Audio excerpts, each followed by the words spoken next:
It's not school, not TikTok, not genetics. It's this. You trying to erase every uncomfortable feeling. Happiness-only childhoods create adults who panic the moment life hurts. Your job isn't to make kids happy. It's to teach them how to survive discomfort. That's real parenting. I want to start today with a very specific kind of tension. It's this physical feeling, right in the chest that I think every single parent or caregiver listening right now has felt.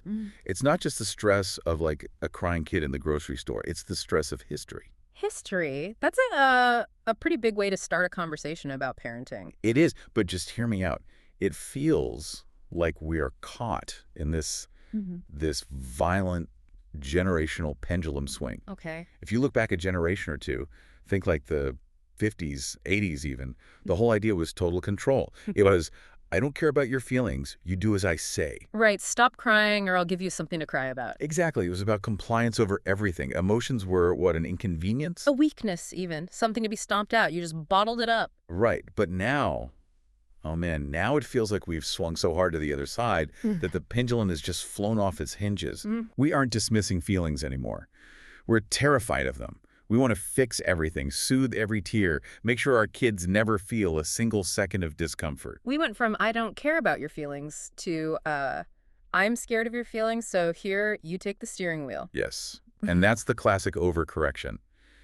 And it's exhausting for parents, isn't it? Oh, completely. We see this epidemic of burnout because parents feel like they have to be the cruise director of their child's emotional life 24/7. And the thing is, neither side feels right. Being a dictator feels awful, Of course. but being a doormat feels totally chaotic. And what we're digging into today suggests that neither of those extremes, ignoring feelings or being ruled by them, actually produces healthy, resilient adults. And that's the key word right there. Resilient. We aren't just trying to survive the day, we're trying to build humans who can function in the world. Which brings us to the source material for this deep dive. Right. We are unpacking the whole philosophy of Dr. Becky Kennedy. Right, from good inside. She's a clinical psychologist, and she has really become this go-to voice for modern parents who are trying to break these cycles without losing their minds. And I think the reason her work has just exploded is that she challenges the fundamental goal of parenting. We think the job is raise happy kids. Yeah, I mean, if you ask any parent what they want for their child, 99% of them say, I just want them to be happy. Who wouldn't, right? It seems like a pretty safe goal. It does. But her research suggests something really provocative, a counterpoint, which is the more you optimize for a child's happiness in the short term, the more you might be wiring them for anxiety in adulthood. Okay, stop right there. That is a heavy sentence. It is. Wiring them for anxiety by trying to make them happy. We have to start there. That feels counterintuitive to, well, everything. We will. But first, I think it's important to set the stakes. The mission of this deep dive isn't to make you feel bad about what you're doing. Thank you. Dr. Becky's whole thing is that perfection is not the goal.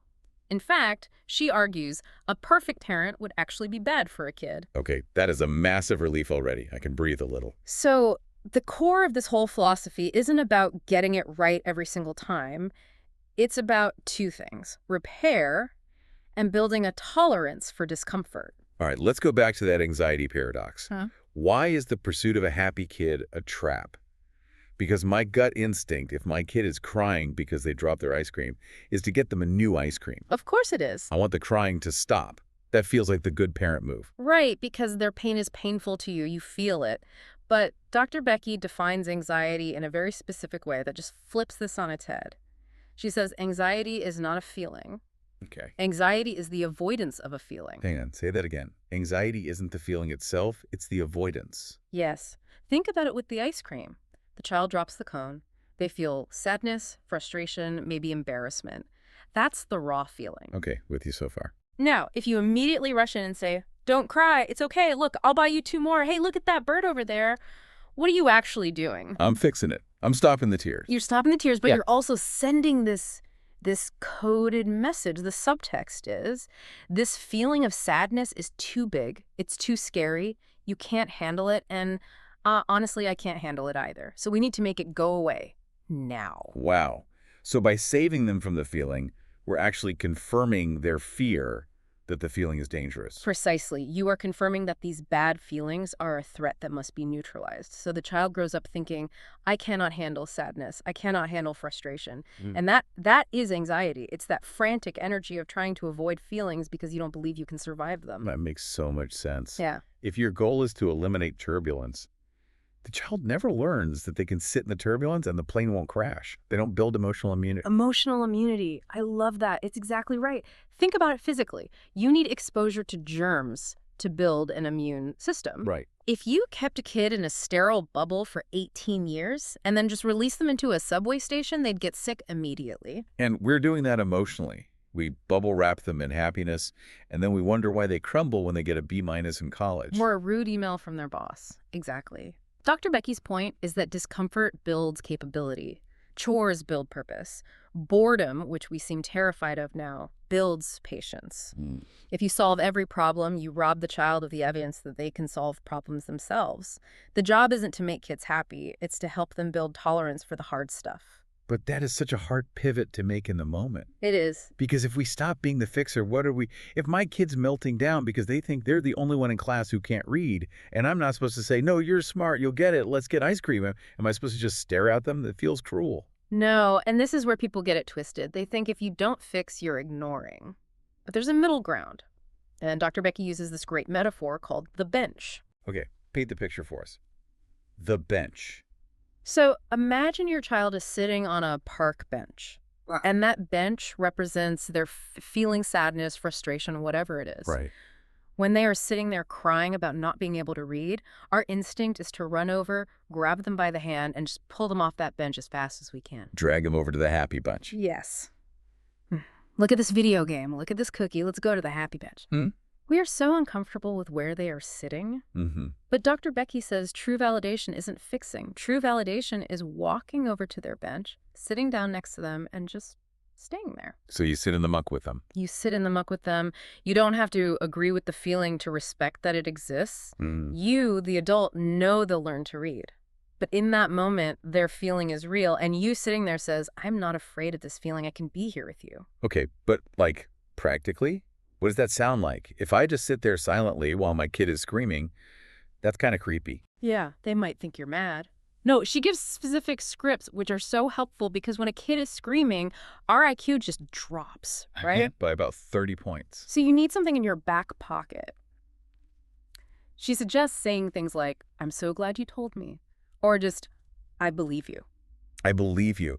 That's interesting. It's not, you're right. It's, I believe that you feel this way. Exactly. It validates the internal experience without validating the literal fact. If a kid says, I'm the stupidest kid in class, you don't say, yes, you are. Right, definitely not. You say, I believe you feel that way right now. And that sounds really heavy. Or you say, tell me more. Tell me more. That's a brave one. Because usually I want them to tell me less. We all do, right? But tell me more teaches the child that feelings are tolerable. They're not something to escape from. You can sit on the bench, feel terrible, and the world doesn't end. And crucially, your parent is sturdy enough to sit there with you. That word sturdy comes up a lot in her work. The sturdy leader. But I want to push back on this a little bit. I think some listeners might hear validate everything and think, okay, so the kid runs the show now. Right. If they're angry, I turned off the TV. I just validate them for an hour. Do I just sit on the bench while they throw stuff at the wall? And that is the danger of swinging the pendulum too far. You've just hit on the crucial distinction. Empathy is only half the job. Okay. If you only have empathy, you get a kid who feels everything but has no structure. That's not a sturdy leader. That's a pushover.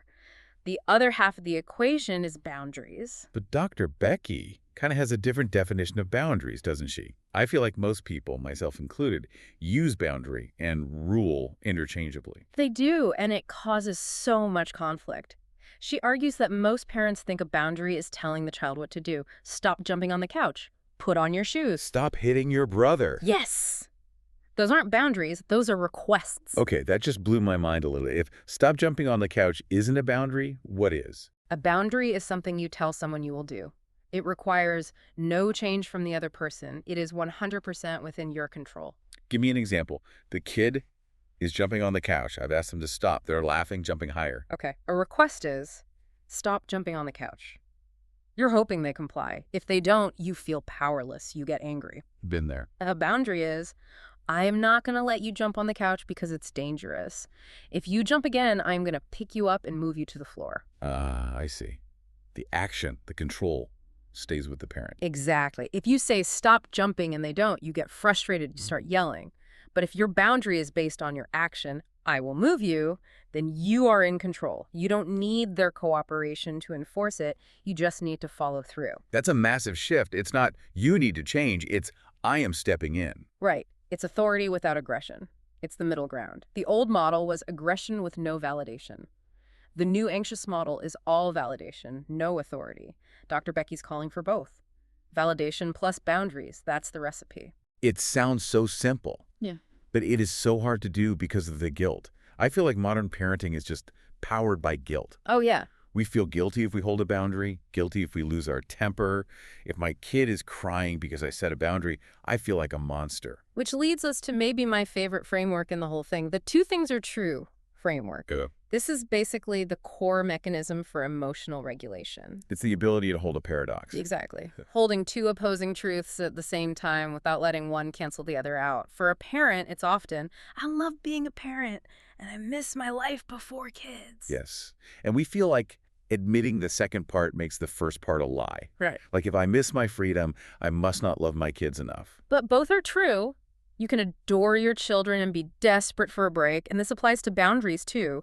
I am a good parent for setting this limit, and my child is allowed to be furious about that limit. That is the game changer. Because usually, if my kid is upset that I'm leaving for dinner, their reaction becomes my report card.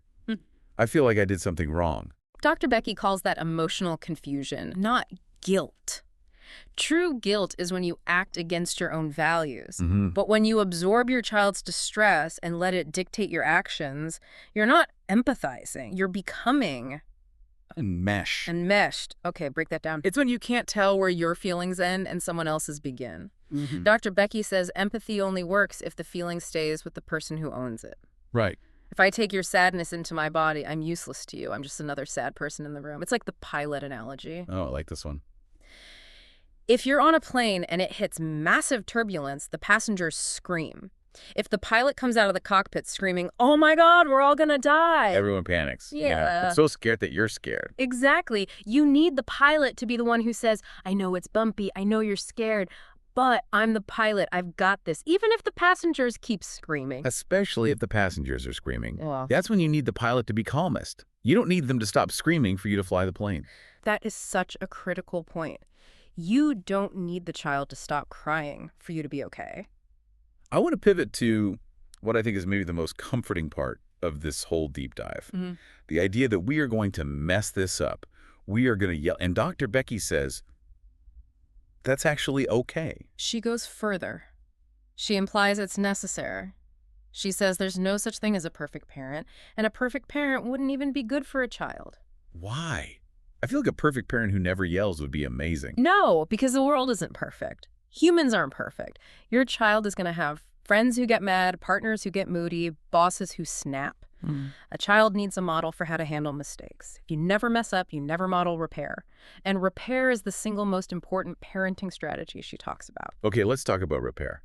Because I think a lot of us grew up in homes where if a parent yelled, everyone just pretended it didn't happen the next A morning. silent sweep under the rug. Right. Maybe the parent is extra nice the next day, but nobody talks about the explosion. And that leaves the child alone with fear and self-blame. Dr. Becky explains that kids aren't born with emotional regulation skills. When they act out, it's not because they're bad kids. It's because, and I'm quoting her, their feelings are bigger than their skills. Feelings bigger than skills. I love that reframe. It takes the morality out of it. It's a skill gap. Exactly. And the same is true for us. When we yell, our feelings have become bigger than our skills in that moment. We cause a rupture.